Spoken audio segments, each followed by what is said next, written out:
死なんと戦えば生き、生きんと戦えば必ず死するものなり。戦国時代の武将上杉謙信が標本書に残したこの言葉は、死を覚悟して戦えば生き残り、生きたいと願って戦えば必ず死ぬという意味だ。この言葉を体現するかのような壮絶な人生を送ったヤクザがいる。六代目山口組若中天野義雄。爆弾の異名で恐れられた男は、その都政において幾度となく生死の境をさまよった。天野の経歴は複雑だ。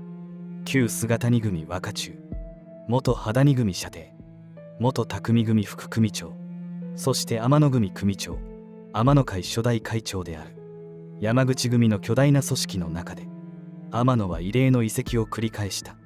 特に羽谷組と匠組は後に山並構想と呼ばれる激しい対立関係にあった組織だ。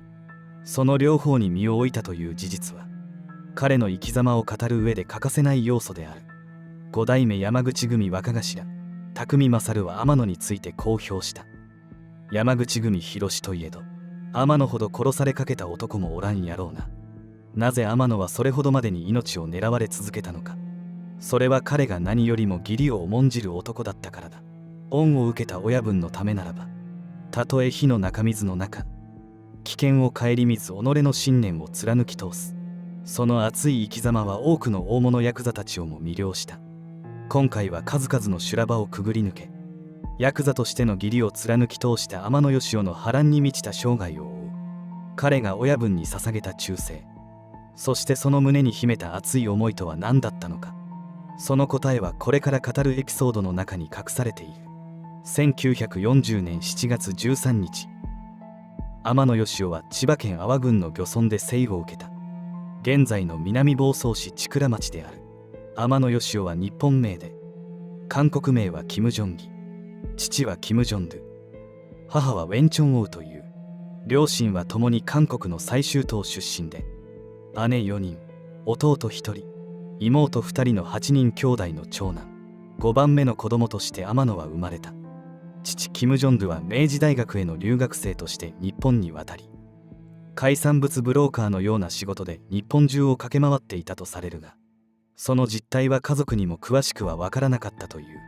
そのため天野少年にとって父の印象は薄い。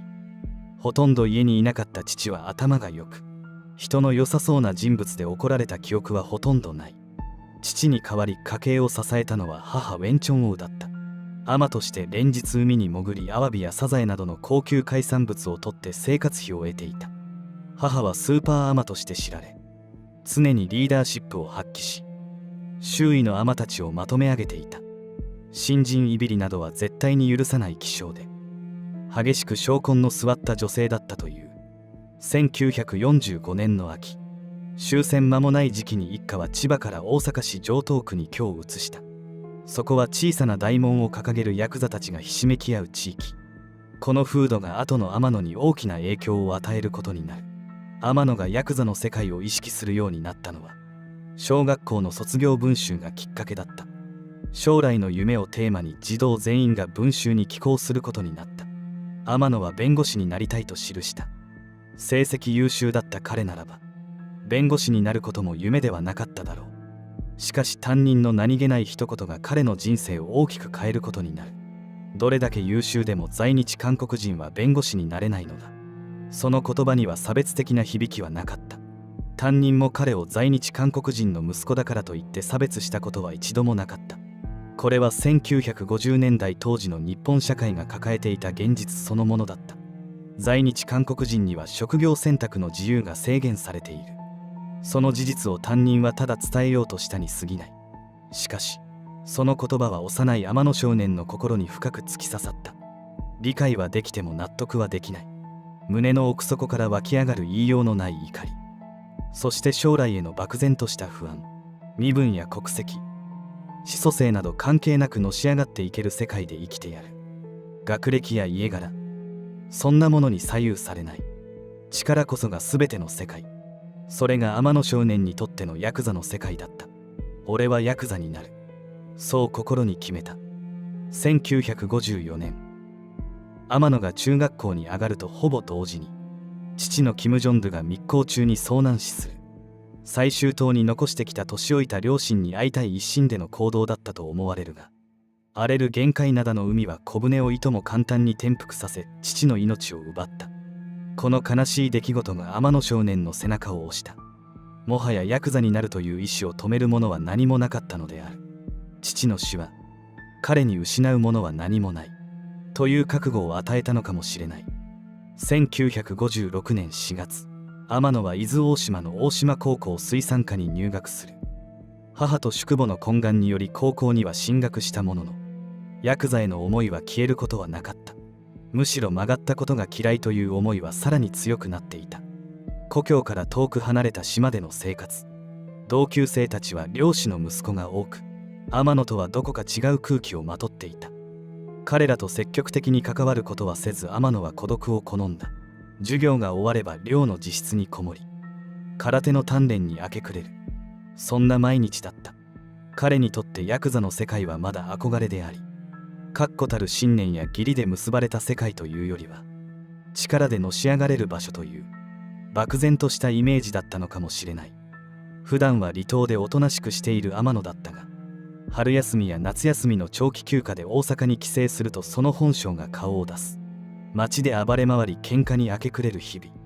ある時はナイフを持った相手に臆することなく立ち向かい、素手で相手を叩きのめしたこともあった。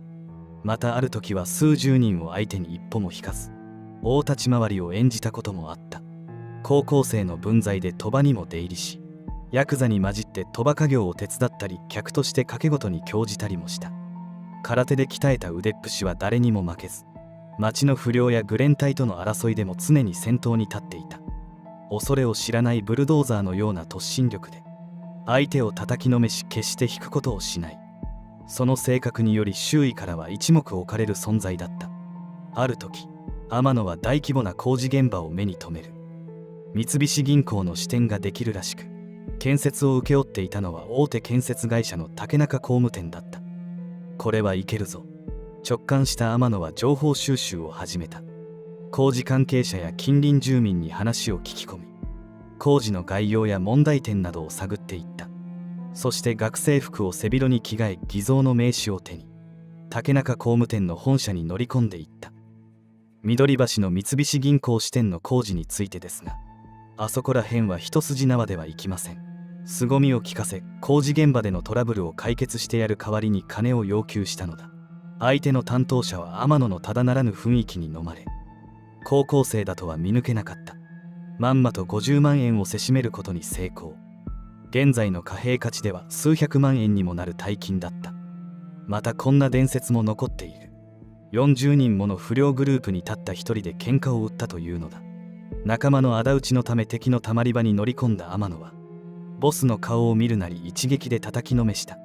大勢の敵を前に臆することなく堂々とその場を立ち去ったという。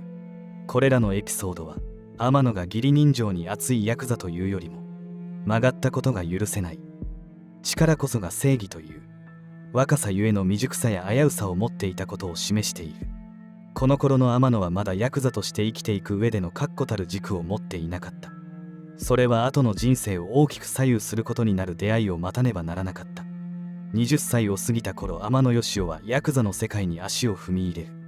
坂梅組7人衆の一人、日建組組長飛田勝秀の若手となった。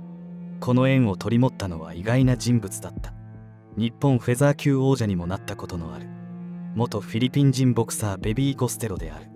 ボクサーとして28連勝を記録するなど無類の強さを誇ったゴステロだったが、天野と出会った頃にはすでに40歳を過ぎ現役を引退していた。道頓堀のグランドキャバレー、メトロの用心棒をして生計を立てていた。夜の街で用心棒として働くゴステロはこわもてで近寄りがたい雰囲気をまとっていたが、話してみると気さくで面倒見の良い男だった。ボクシングの話になると目を輝かせ熱っぽく語り出す。そんなゴステロの姿に天野は親近感を覚えるようになる。ゴステロの後見人が日建組の親分飛田勝秀だった。ゴステロに連れられ天野は千日前の道具屋筋にある日建組の事務所に出入りするようになるうちに、いつの間にかその若手となっていた。天野とゴステロが親しくなったのは実家の近所の不良仲間である金子という男を通してのことだった。戦後の日本ボクシング界で一世を風靡したボクサーといえば、ベビー・ゴステロとも戦った金子茂司。その金子とまではいかなくても同時代に大阪で名を知られた同性のボクサーがおり、浪速のオールというボクシングジムに所属していた。そのボクサーこそ天野とゴステロをつないだ金子の実の弟だったのだ。ボクシングを媒介に生まれた縁が天野をヤクザの世界へと導いたとも言える。しかし飛田との関係は長くは続かなかった。飛田はヤクザというよりも商人気質で、組の運営よりも自身の電気屋の経営に熱心だった。坂梅組は当時大阪のヤクザ社会で大きな勢力を誇っていたが、日建組はその中でも新興勢力だった。飛田は組長としての威厳よりも金儲けに執着しているように天野には見えた。武闘派で力こそが正義と信じる天野にとって、飛田は頼りない親分に思えた。この親分のもとで本当にのし上がっていけるのだろうか。そんな疑念が天野の心の中で渦巻いていた。さらに飛田の義理を欠いた行動が天野の心を決定的に離れさせることになる。組の事情で天野が5年の懲役を食らったにもかかわらず、飛田は一度も面会に来なかった。出所した際にも出迎えはなく、その扱いの存在さに天野は激怒した。出所した足で天野は飛田のもとへ駆け込んだが、飛田は出所日すら把握していないありさまだった。お前を面会も迎えもできなかったのは警察のせいだ。頂上作戦のせいだ。的外れな言い訳をする飛田に天野は愛想を尽かした。アホ抜かせ。そら山口組や本田会の話やないかい。面会にも来ん。方面出迎えにも来んのと頂上作戦が何の関係がある言うねん。激高した天野は飛田の胸元にコルト38口径の拳銃を突きつけたという。しかしここで引き金を引くことはなかった。撃つ価値すらない。そう判断した天野はその足で組を飛び出し、二度と戻らなかった。破門扱いとなり愚連隊同然の状態になった天野。そんな彼に目をつけたのが三代目山口組若頭補佐を務める菅谷正夫だった。菅谷は当時すでに山口組の最高幹部の一人であり、その名声はヤクザ社会に轟いていた。彼は煩悩の異名で呼ばれ恐れられると同時に、多くのヤクザたちから尊敬を集めていた。菅谷は天野が自分の賭場に出入りしているのを知っていた。大胆な賭けっぷりをする天野に興味を持ち、自分の子分にしたいと思ったのだ。でもわしヤクザ嫌いですねん。天野の言葉に菅谷は面白いことを言うやつだと思った。最初に当たったんは商人なんかヤクザなんかわからん親分でした。飛田のことを思い出しながらそういう天野に菅谷はしつこく勧誘することはしなかった。一度で強引に誘うのではなく、時間をかけて信頼関係を築こうと考えたのだ。神戸から大阪に出る度に天野を呼びつけ、何かと世話をする中で菅谷は天野の心を掴んでいった。そしてついに天野は菅谷の若主となる。天野もまた菅谷に真の親分としての格を見出していた。自分が一番しょげている時に大幹部であるにもかかわらず優しく声をかけてくれた。その恩義を天野は決して忘れることはなかった。菅谷との出会いは天野にとって初めて忠誠を誓える親分との出会いだった。菅谷組に入ったことで天野はヤクザとして大きく成長していく。菅谷は天野にヤクザとしての生き方や義理人情の大切さを教え込んだ。か天野、ヤクザは義理と人情で生きていくんや。親分のためやったら命も張れる。それがヤクザってもんや。菅谷の言葉は天野の心に深く刻まれた。天野は菅谷を守るためならどんな危険な場所にも飛び込んでいった。菅谷に怪しげなものが近づけばすぐに間に入り牽制する。時には相手に凄みを聞かせ追い払うこともあった。菅谷もまたそんな天野を信頼し可愛がった。二人で映画を見に行ったりサウナで汗を流したりすることもあった。映画を見ている時の菅谷は字幕を目で追いきれない天野を見てよく笑っていた。サウナに行った時は菅谷はわざとタオルで顔を隠し、他のヤクザに絡まれると突然タオルを外して相手を驚かせるといういたずらをしていた。そんな茶目っ気のある菅谷の一面も天野は好きだった。この親分のためなら死んでも天野は心からそう思っていた。こうした菅谷組での日々は天野にとってかけがえのないものだった。しかしそんな日々は永遠には続かなかった。菅谷組そして山口組全体を揺るがす大きな出来事が起こる。それは天野の運命をも大きく変えることになるのだった。菅谷組の運命は1977年に起きた川内組との内部抗争によって暗転する。菅谷組舎弟頭であった川内博は自身の山口組本家直参昇格をめぐって菅谷と対立。菅谷の意思を無視し菅谷組からの独立を画策した。この動きを許すわけにはいかない。菅谷は川内を暗殺するという苦渋の決断を下す。三国事件と呼ばれるこの事件は山口組全体を大きく揺るがした。山口組執行部は事態を重く見て菅谷を絶縁処分とする。これに菅谷は激怒した。なぜ山口組執行部が絶縁を下せる。わしを絶縁できるのは田岡の親分だけだ。絶縁したかったら田岡の親分の名前でやれ。その意地が菅谷組は絶縁されても解散しないという方針を一時取らせたのだった。しかしこの決定は菅谷組をさらなる窮地へと追い込む。山口組の庇護を失ったことで今まで山口組の意向を恐れていた対立組織が牙を剥き始めたのだ。さらに山口組系列の組織からも圧力が加えられるようになる。菅谷は抗争を恐れて大阪に引きこもるようになった。そんな菅谷から天野は片時も離れずボディーガードとして守り続けた。川内組の残党が菅谷の命を狙っているという情報もあり一瞬たりとも気が抜けない日々が続いた。天野は菅谷を守るため文字通り命を張った。また彼は菅谷組で活動する中で後に兄貴となる羽谷盛行と出会っている。天野が羽谷に初めて出会ったのは大阪阿波野にある羽谷の賭場であり、その時天野は菅谷から預かった5000万円の回し銭を届けに来たのである。初めて会う羽谷は着物姿で柔和な目をしていた。風格は感じられても小柄でとても天下の博打打ちたちをうならせた伝説の勝負師には見えなかったという。羽谷は菅谷組の舎弟という立場でありながら単なる組員の一人という存在ではなかった。菅谷組というよりも菅谷個人にとって特別な存在、いわば相談役のような役割を担っていた。最後の博徒とも呼ばれる羽谷は賭場においては一流の所作を見せる男だった。眉一つ動かさず莫大な金をかけ勝っても負けてもきれいに清算して去っていく。その姿は同じ博徒である天野から見ても惚れ惚れするほど見事なものだった。羽谷は天野のことを弟のように可愛がりさまざまなアドバイスを与えた。天野、ヤクザは度胸だけでは生きていけんぞ。義理と人情、そして何よりも大切なのは覚悟や。羽谷の言葉は若き日の天野に大きな影響を与えた。菅谷もまた羽谷のことを非常に信頼しており、わしには過ぎた舎弟やと口癖のように言っていた。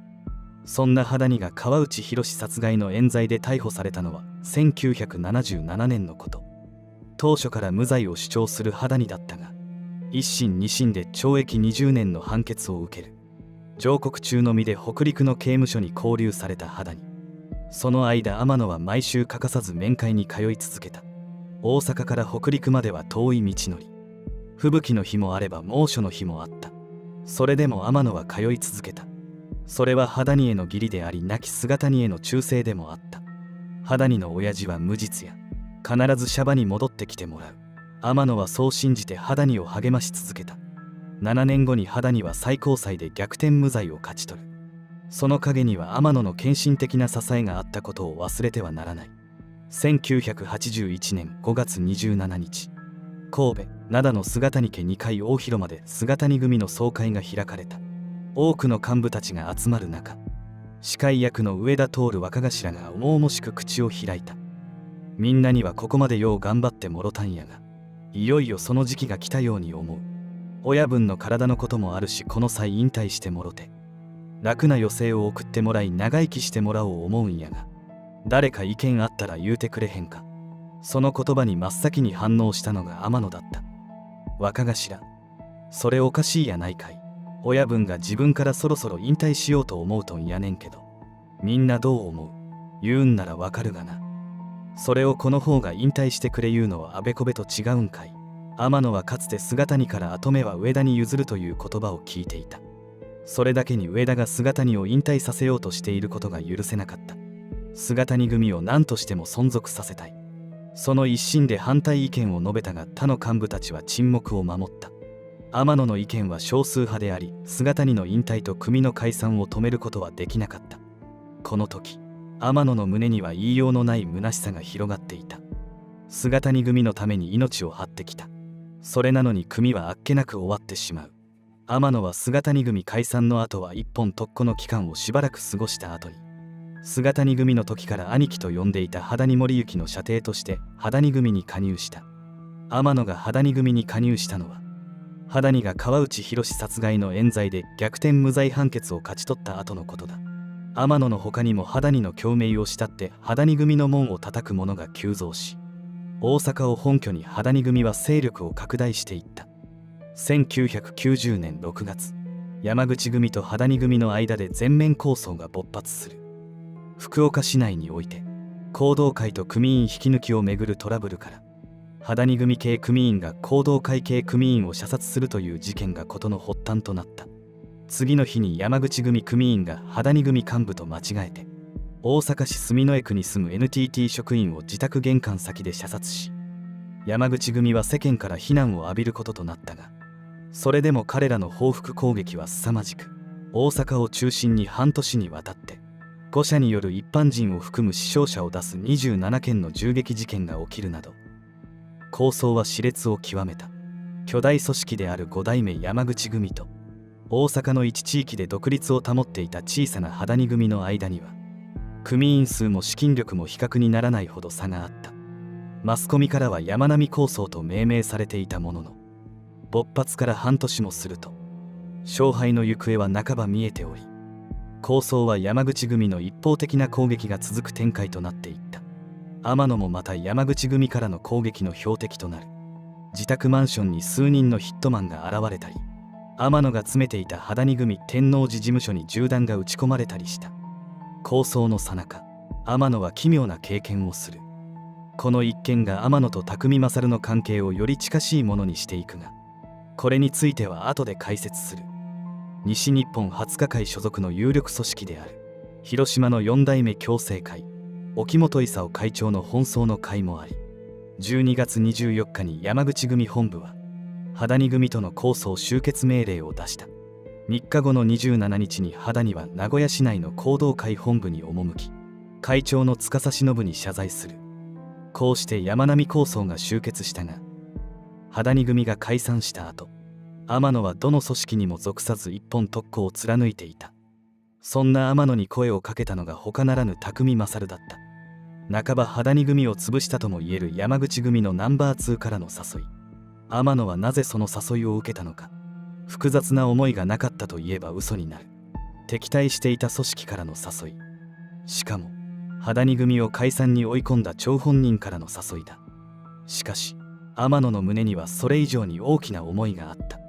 それは匠に対する3つの借りである。1つ目の借りは菅谷組が解散する直前のこと。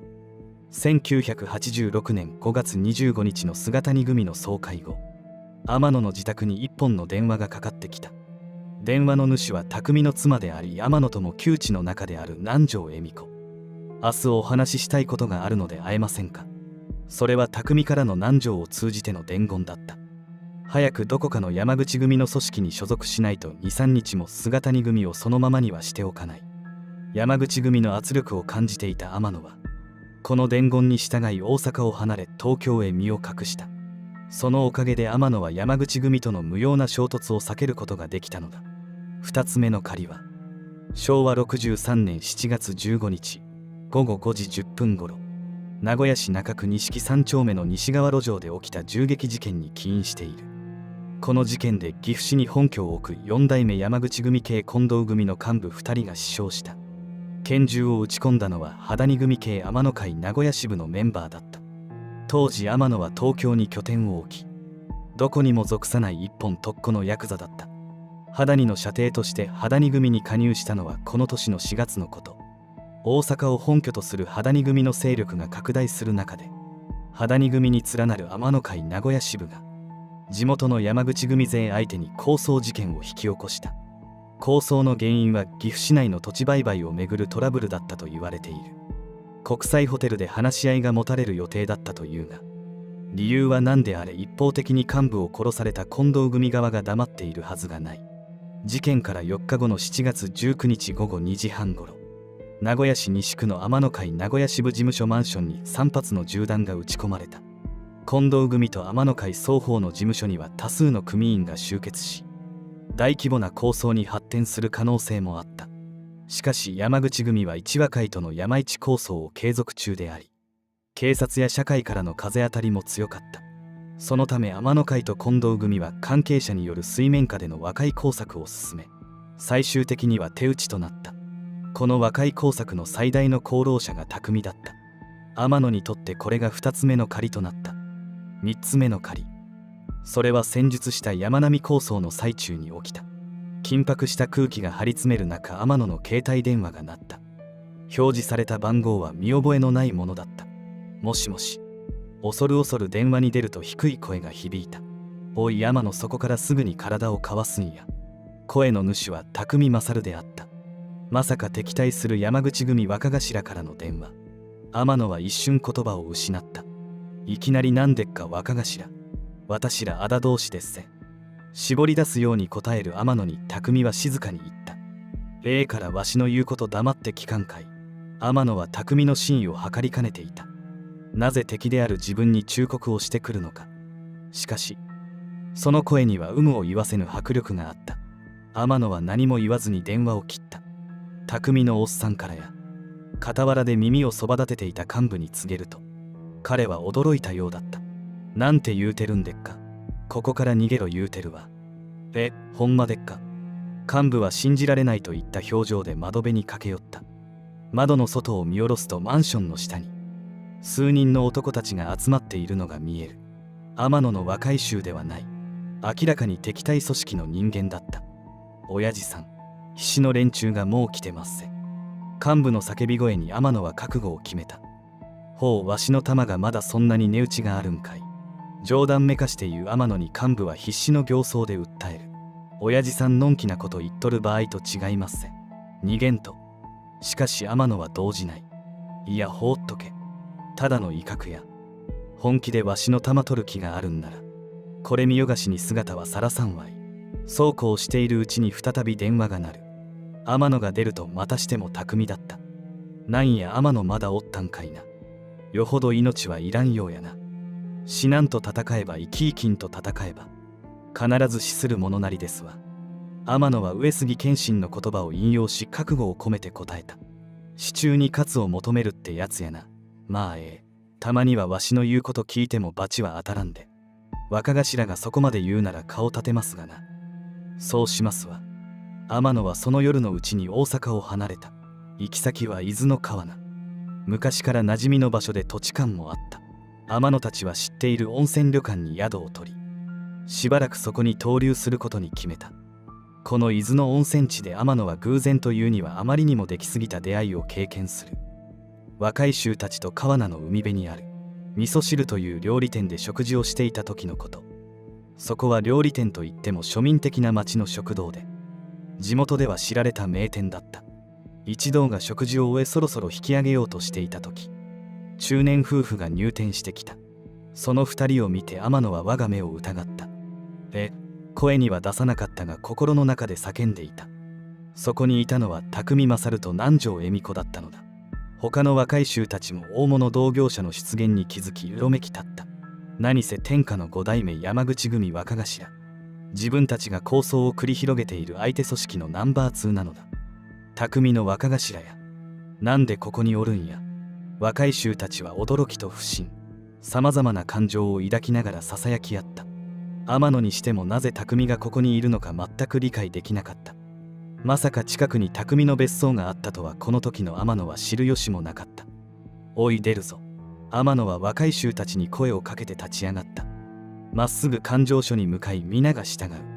匠も天野たちに気づいた様子だったが、知らんぷりして別のテーブル席に着いた。これらの3つの借りがあったからこそ天野は匠組への移籍を決意した。敵対していた組織からの誘い、複雑な思いもあったはずだ。しかし天野は義理を選んだ。1990年天野は匠組の舎弟頭として迎えられ、後に副組長に昇格する。波乱に満ちたヤクザ人生の中で天野は新たな道を歩み始めることになったが、7年後の1997年8月28日、再び天野を混沌の世界へと誘う事件が起きる。5代目山口組若頭匠勝が新神戸オリエンタルホテル1階の T ラウンジで休憩していたところを数名の男に襲撃されたのである。至近距離から数発の銃弾を浴びせられ、匠は神戸市立中央病院に搬送されたが死亡が確認された。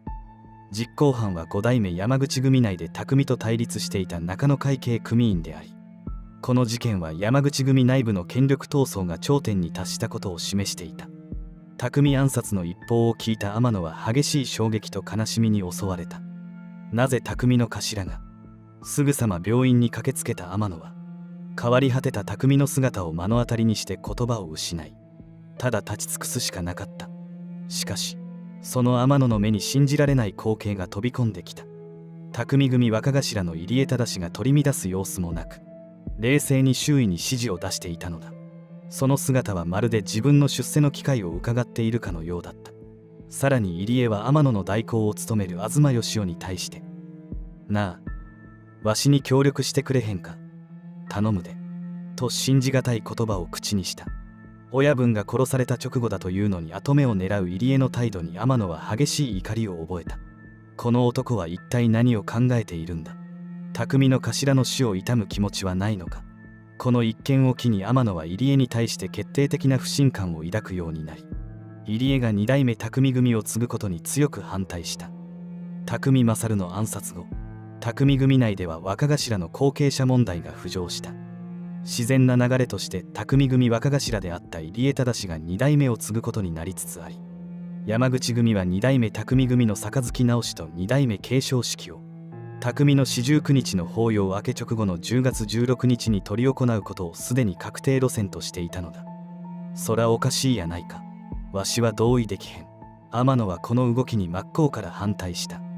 病院での入江の態度や言動は天野にとって到底許せるものではなく、入江には匠組を継ぐ資格はないと確信していた。また天野には生前に匠組は一代限りで二代目は作らんと公言していたことを思い出し、ますます反発するようになっていた。天野に同調する匠組幹部も少なからずおり、直系組員116人、末端まで含む組員数は1700人強と言われた匠組において、天野を中心とする入江2代目反対は相当数に上っていた。彼の反対は山口組にとって大きな問題となった。匠組は山口組の中核を担う有力組織であり、その2代目の人選は組全体の将来を大きく左右する。入江の継承式を前にしての匠組の分裂は、若頭暗殺直後の山口組にとって由々しき事態であった。山口組執行部は天野を説得するため次々と幹部を送り込む。幹部の中で若頭補佐の倉本博文や同組長秘書の大原博信などはいずれも匠組出身で天野とも親交があった。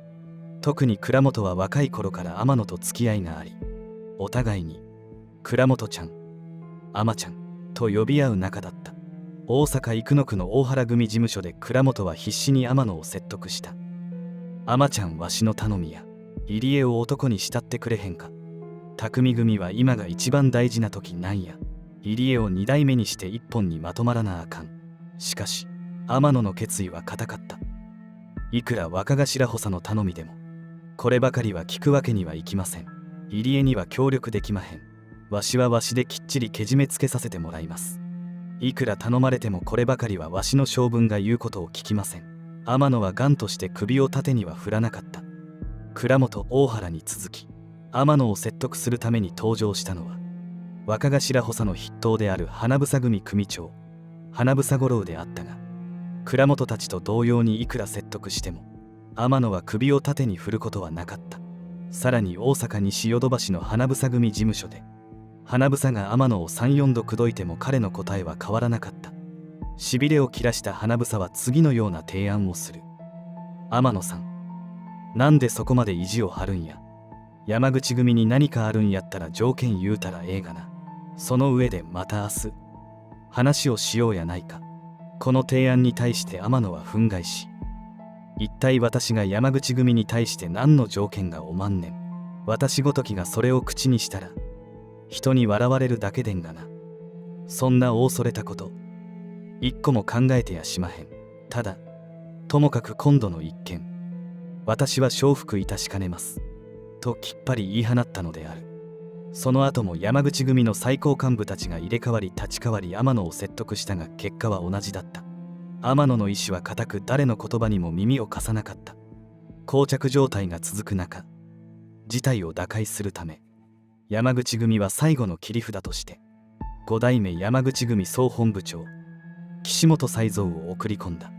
山口組の最高幹部で匠とは同じ執行部の人間として互いの考えを相談し合うほど親しい仲であり、これまでの山口組を共に支えてきた間柄だ。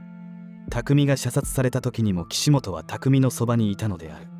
そんな男が自分を説得するためにわざわざ出向いてくるとなると、さすがの天野もこらあかん、いくらわしでもここまでやと観念し、もはやどうこう言うつもりはなかったという。天野からすれば岸本に会うこと自体が承諾であり、全てお任せしますという意思表示を示した。山口組一筋で3代目から5代目まで陰で支えてきた岸本に対して天野は敬愛の念を抱いていた。ごねていては彼の面目を潰してしまうことにもなりかねない。岸本は天野に対し、おまはんの気持ちはよう分かった。せやけど山口組は今が一番大事な時期や。正念場に立たされとる時に肝心の匠組がいつまでも内輪で揉めとるように見られたら世間の物笑いやと申し渡した。そして岸本は天野に次のような提案をする。どや天野、入江の杯を飲めん言うならしょうがない。それなら入江につかん言うものも全部お前が一つにまとめたらええがな。入江のメンツを潰しかねない危険を承知の寛大すぎる計らいに天野は折れ、彼は組を脱して岸本の舎弟となり、岸本組預かりという形に収まった。入江の継承式は当初10月16日に予定されていたが、入江が過労により緊急入院したため10月25日に延期となる。式場となったのは大阪生野の大原事務所の2階大広間。入江の杯を受けたのは代理を含めて87人。これに対し天野を筆頭に舎弟頭補佐2人、若頭補佐2人、組長秘書1人、舎弟11人、若中29人の計40人が出席せず杯を受けなかった。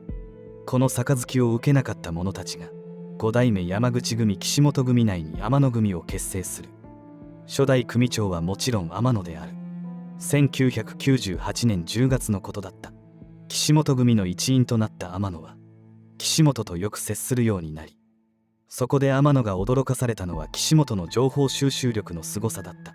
岸本は山口組内部のことはもちろん関係者のあらゆる情報を把握していた。匠暗殺事件が起きた際もまだ犯人グループが特定されていない段階で岸本は中野に間違いないと確信をついていたという。また天野自身の経歴や人となりについても岸本は詳しく知っていた。肌にから天野がまさか匠に来るとは思わなんだ。匠に来ると知った時には正直驚いたがな。岸本は天野にそう打ち明けたこともあった。岸本は常に冷静沈着で物事の本質を見抜く力に長けており、そして何よりも義理を重んじる昔かたぎのヤクザだった。天野は岸本の人柄に触れる中でヤクザとしての生き方を改めて学んだのである。天野組結成から約半年後の1999年3月に天野は6代目山口組直参へと昇格する。これは天野の実力と功績が認められた結果であった。岸本は天野にこう言った。よかったな天野、おめでとう。これで名実ともに一国一城の主や。おまはんの実績からしたらむしろ遅すぎたくらいのもんや。この言葉は天野にとって何よりの励みとなったという。晴れて6代目山口組の直参となった天野であったが、彼にはやり残したことがあった。それが自分にとってかけがえのない恩人であり、親分でもあった匠勝の仇討ちである。みすみす親分を死なせてしまった後悔が匠組を離れた後も彼の胸に残っていたのである。そして匠暗殺から2年が経った1999年、中野会若頭山下茂雄が射殺された。実行犯は明らかにされなかったが、誰もが匠組の関係者による犯行だと確信した。さらに2002年には中野会副会長広田健二が沖縄で射殺される。この事件も天野組の組員による犯行だと噂されている。天野自身はこれらの事件への関与を公式には認めていない。しかし状況証拠から判断して天野が何らかの形で関わっていた可能性は極めて高い。匠組を離れても天野は匠への忠誠心を失っていなかったのかもしれない。いや、むしろ組を離れたからこそ自由に動ける立場になったとも言える。親の仇は必ず討つ。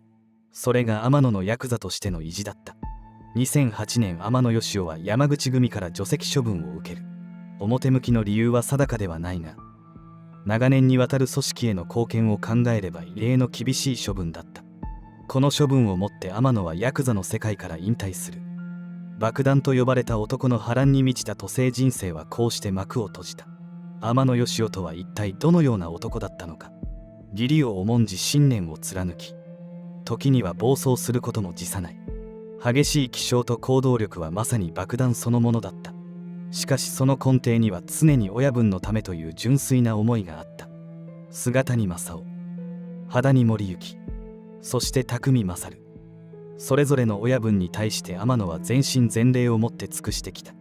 それは損得感情を超えた純粋な忠誠心だったと言えるだろう。天野の生き様は現代社会において決して容認されるものではない。しかしその一本気な性格と行動力は多くの人々を引きつけた。特にヤクザの世界に生きる男たちにとって天野は英雄であり憧れの存在だった。